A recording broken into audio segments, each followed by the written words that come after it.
ሰበር ዜና ጄኔራሎቹ ወደ አዲስ አበባ የኮበሉ እንደሆነ ታውቋል። ህወሓት አሁን ላይ አብቅቶለታል፣ እንደ አዲስ መሰራት አለበት የሚሉት አቶ ጌታቸው ረዳ ዶክተር ደብረጽዮን እና ጄኔራል ታደሰ ወረደ የኋላ ቀር እና ጥቅም አልባ የሆነ ቡድን እንደሆነ በተደጋጋሚ ሲያቀርቡ፣ ዶክተር ደብረጽዮን በበኩላቸው ለሆዳቸው ያደሩ ተላላኪዎች ናቸው በማለት አቶ ጌታቸውን ይገልጻሉ። እንዲህ ባለፈ የህወሓት ጦርነት ለመጀመር ከፍተኛ ዝግጅት በሚያደርግበት ሰዓት በበፊቱ ጄኔራሎች እያጣ እንደሆነ በከፍተኛ የተዘገበ መሆኑን ይታወቃል። በዚህ ውጥረት ባየለበት ወቅት ሦስት የቀድሞ የትግራይ ኃይሎች ከፍተኛ የጦር አዛዥ መቀሌ ለቀው ወደ አዲስ አበባ መሸሻቸውን አዲስ ስታንዳርድ አረጋግጧል። ብርጋዴር ጄኔራል ጉሹ፣ ብርጋዴር ጄኔራል ከበደ ፍቃዱ እንዲሁም ኮሎኔል ንጉሴ የተባሉ እነዚህ ዓመታት በዘለቀ የትግራይ ጦርነት ወቅት ከፍተኛ የአመራር ቦታዎችን የያዙ የነበሩ እንደሆነ ይታወቃል። የዚህ ዋነኛው ምክንያት የፕሪቶሪ ስምምነት ከተፈረመ በኋላ በፌዴራል መንግስቱና በትግራይ ባለሥልጣናት መካከል ባልተፈቱ አለመግባባቶች ምክንያት ለሳምንታት የዘለቀው ውጥረት እየተባባሰ በመጣበት እና ወታደራዊ ዝግጅቶች እየተደረጉ ባለበት ወቅት ነው። ብርጋዴር ጄኔራል ጉሹ ትናንት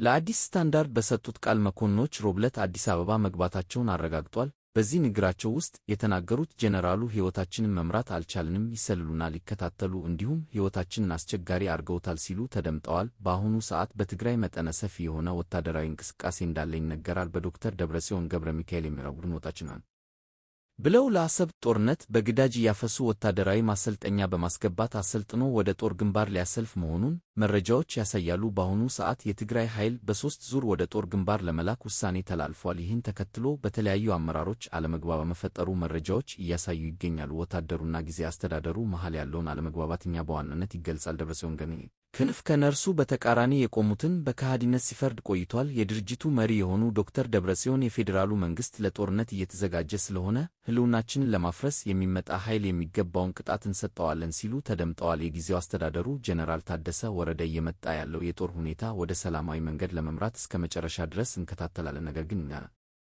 እንፈልጋለን እያልን ገፍቶ ከመጣ ራሳችንን ለመከላከል እንገድዳለን። ይህንን ጦርነት ሊያካሂዱ ያሰቡት ህወሓት ከኤርትራ ኃይል ጋር በመሆን እንደሆነ መረጃዎች ይጠቁማሉ። የትግራይ ክልል ጊዜያዊ አስተዳደር መከላከያ ሰራዊት በሰሜን ዕዝ ካምፖች እንዲሰፍር ተስማምቷል መባሉን አስተባበለ።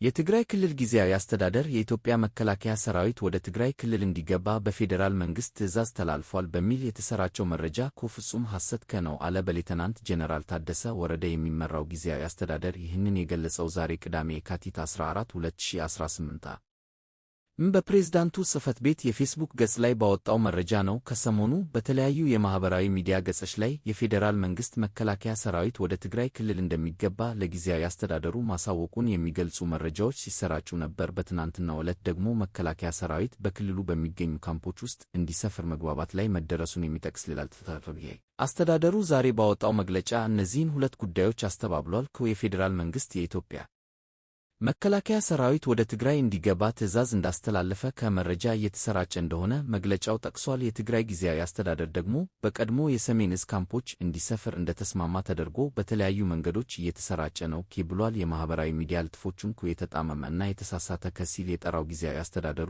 ይህን አይነቱ መረጃ ወደ ህብረተሰቡ ስትራቴጂ ምንጩም ሆነ ሊያሳካው የተፈለገው ግብ ግልጽ ነው ብሏል። የትግራይ ጊዜያዊ አስተዳደር እየተሰራጨ ያለው መረጃ ፍጹም ሐሰት መሆኑን መግለጽ ይወዳል ሲልም አስተባብሏል። የፕሬዝዳንቱ ሌተናንት ጄኔራል ታደሰ ጽሕፈት ቤት ይህንን መግለጫ ያወጣው በፌዴራል መንግሥት እና በትግራይ ኃይሎች መካከል የተፈጠረው ውጥረት ወደ ግጭት ሊገባ ይችላል የሚል ስጋት በተፈጠረበት ሁኔታ ውስጥ ነው። ጥር ላይ የፌዴራል እና የትግራይ ኃይሎች ክልሉን ከአማራ እንዲሁም አፋር ክልሎች ጋር በሚያዋስኑ ስፍራዎች ግጭት ውስጥ ገብተው ነበር። በዚያው ሰሞን አንድ ሰው የተገደለባቸው የድሮን ጥቃቶች በተለያዩ የትግራይ ክልል ከተሞች እንደተፈጸሙ ተገልጿል። እነዚህን ጥቃቶች በተመለከተ እስካሁን ድረስ በፌዴራል መንግሥት በኩል የተሰጠ ይፋዊ አስተያየት የለም።